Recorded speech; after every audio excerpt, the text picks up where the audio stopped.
പതിവ് പോലെ ഇന്നും വളരെ ലേറ്റായിട്ടാണ് എഴുന്നേറ്റത്. എഴുന്നേറ്റ് മുറ്റത്ത് ചെന്നപ്പോഴേക്കും സ്നോബലിൻ്റെയും അവളുടെ മക്കളുടെയും സ്നേഹപ്രകടനം കണ്ട് ഞാൻ അന്താളിച്ച് നിൽക്കുകയായിരുന്നു. കുറച്ചു കഴിഞ്ഞപ്പോൾ സ്നോബൽ അകത്തേക്ക് പോയി. ഞാൻ ചെന്നു എന്നുള്ള ധൈര്യത്തോടെ ആയിരിക്കാം മക്കളെ എന്നെ ഏൽപ്പിച്ചത്. പിന്നെ ആകാശം മുട്ടെ വളർന്നു നിൽക്കുന്ന പേപ്പർ ചെടി റോസകളെയും നോക്കി ഞാൻ ഇങ്ങനെ നിന്നു. അപ്പോഴാണ് എനിക്കും ഉണ്ടല്ലോ ഒരു ഉമ്മച്ചി. പെട്ടെന്ന് അടുക്കളയിലേക്ക് ഞാൻ ഓടി. അവിടെ ചെന്നപ്പോൾ നല്ല ചുട്ടുപഴുത്തിരിക്കുന്ന ദോശക്കല്ല്. തവിയും പിടിച്ചു വാങ്ങി ഞാൻ ആദ്യം ഒരു ദോശ അങ്ങ് ചുട്ടു. അതാണെങ്കിൽ കീറിയും പോയി.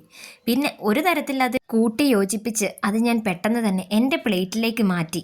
എന്തായാലും അത് ഞാൻ തന്നെ തിന്നണം, വേറെ ആരും തിന്നുകയില്ല എന്ന മട്ടിൽ ഞാൻ അതും എടുത്ത് പ്ലേറ്റിലേക്ക് ഇട്ടുകൊണ്ട് തേങ്ങാ ചമ്മന്തി ചട്നിയുടെ അടുത്തിലേക്ക് പോയി. ചമ്മന്തിയാണെങ്കിൽ എനിക്ക് ഇഷ്ടപ്പെട്ടതുകൊണ്ട് ഞാൻ 2-3 സ്പൂണങ്ങ് എടുത്തങ്ങ് തട്ടി. അത് കഴിഞ്ഞപ്പോഴേക്കോ എനിക്ക് നല്ല ഒരു മുട്ടൻ പണി തന്നു. ഇനി മുതൽ നോമ്പ് സ്റ്റാർട്ടാവുകയല്ലേ, കുറച്ച് മല്ലിയും മുളകും അരിയും പൊടിപ്പിച്ചുകൊണ്ട് വരാൻ പറഞ്ഞു. അങ്ങനെ ഞാനാവട്ടെ യാത്രയും തിരിച്ചു. എന്തോ വലിയ പിക്നിക്കിന് പോകുന്നത് പോലെയാണ്. ഒരു സഞ്ചി നിറയെ സാധനങ്ങളുമായിട്ട് ഞാൻ നടപ്പാരംഭിച്ചു. അങ്ങനെ ഉപ്പുതറ സിറ്റിയിലേക്കുള്ള നടത്തം. നല്ല വെയിലാണ്. ഇടുക്കിയാണെങ്കിലും ഇപ്പോൾ വെയിലിന് കുറവൊന്നുമില്ല.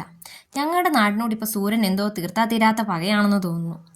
എന്തായാലും നടന്ന് നടന്ന് അരി പൊടിപ്പിക്കുന്ന മില്ലിലെത്തി. വർഷങ്ങളായിട്ട് ഇവിടെ തന്നെയാണ് അരി പൊടിപ്പിക്കുന്നത്. ഇപ്പോൾ നോമ്പ് തുടങ്ങുന്നത് കൊണ്ട് പത്തിരിയും ഇടിയപ്പവും പുട്ടുമൊക്കെ ഉണ്ടാക്കണമല്ലോ. എന്തായാലും കൊണ്ടുവന്ന ചാക്കുകെട്ടാവട്ടെ കടയുടെ ഫ്രണ്ടിൽ അങ്ങോട്ട് കൊണ്ട് ഇട്ടിട്ട് ഞാൻ നേരെ നിന്നൊരു ദീർഘശ്വാസം അങ്ങ് വിട്ടു.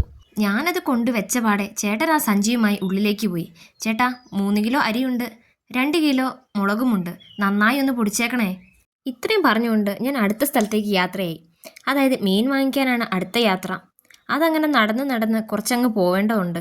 പാലത്തിങ്കൽ വരെ പോകണം. കുറേ ഉണ്ട് നടക്കാൻ. എന്നാലെന്താ, നമ്മുടെ ഉപ്പുതറപ്പാലമല്ലേ എന്ന് വിചാരിച്ചുകൊണ്ട് ഞാനങ്ങ് നടത്തം ആരംഭിച്ചു. അത് ഇങ്ങേ അറ്റം മുതൽ അങ്ങേ അറ്റം വരെ നീണ്ടു കിടക്കുകയാണ്. പോരാത്തതിന് നല്ല വെയിലും. ഇനി എന്തായാലും സൂര്യൻ്റെ മുഴുവൻ കോപവും എന്നിൽ തീർക്കുമെന്ന വ്യാജേന ഞാനങ്ങ് നടന്നു. അതിനിടയിൽ നമ്മുടെ ഉപ്പുതറയുടെ ആറാണല്ലോ, എല്ലാം ഒന്ന് കണ്ടു കേട്ടേക്കാം. പണ്ടത്തെ ആറൊന്നുമല്ല ഇപ്പോൾ. ഫുള്ള് കാടുകളും മറ്റും വളർന്ന് പന്തലിച്ച് നിൽക്കുകയാണ്. വെള്ളമില്ല. പണ്ടൊക്കെ ആയിരുന്നെങ്കിൽ അതൊരു ആറ് തന്നെയായിരുന്നു. എന്തായാലും പ്രകൃതി രമണീയതയെല്ലാം ആസ്വദിച്ചുകൊണ്ട് അവസാനം മീൻ വിൽക്കുന്ന സ്ഥലത്തെത്തി. അതൊരു പെട്ടിയാപ്പയിലാണ് കേട്ടോ നമ്മുടെ മീനെല്ലാം വിൽക്കുന്നത്. എന്തായാലും അവിടെ ഒരു പറ്റം ആൾക്കാർ കൂട്ടുനിപ്പുണ്ട്. നമ്മളായിട്ട് കുറയ്ക്കണ്ട, നമുക്ക് ഒന്ന് പോയി നോക്കിയേക്കാം. നല്ല അടിപൊളി മീനുകൾ, പലതരത്തിലുള്ള മീനുകളുണ്ട്. ചൂരയായിട്ടും കിളിയായിട്ടും അതുപോലെ തന്നെ ആറ്റുവാളയായിട്ടും.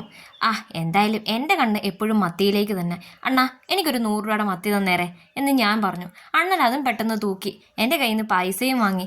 എനിക്കത് നന്നായിട്ട് പാക്ക് ചെയ്ത് 1.5 കിലോ മത്തി കിട്ടി.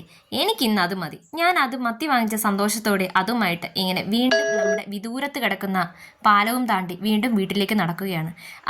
അത്ര സന്തോഷമൊന്നുമില്ല. മീൻ കിട്ടിയതിൻ്റെ സന്തോഷം ഉണ്ടെങ്കിലും ആ മുഖമങ്ങ് തെളിഞ്ഞിട്ടില്ല. കാരണം നല്ല വെയിലാണ്. ഞാൻ നടക്കുന്ന അതേ സ്പീഡിൽ എൻ്റെ കൂടെ സൂര്യനും നടക്കുന്നുണ്ടായിരുന്നു. ഞങ്ങൾ 2 പേരും കൂടെ വളരെ സന്തോഷത്തോടു കൂടി പടലുങ്കൽ ലക്ഷ്യമാക്കി വീണ്ടും തിരിച്ചു നടക്കാൻ തുടങ്ങി. കടയിൽ ചെന്നപാടെ ചേട്ടൻ സാധനങ്ങളുമായി വെളിയിലേക്ക് വന്നു.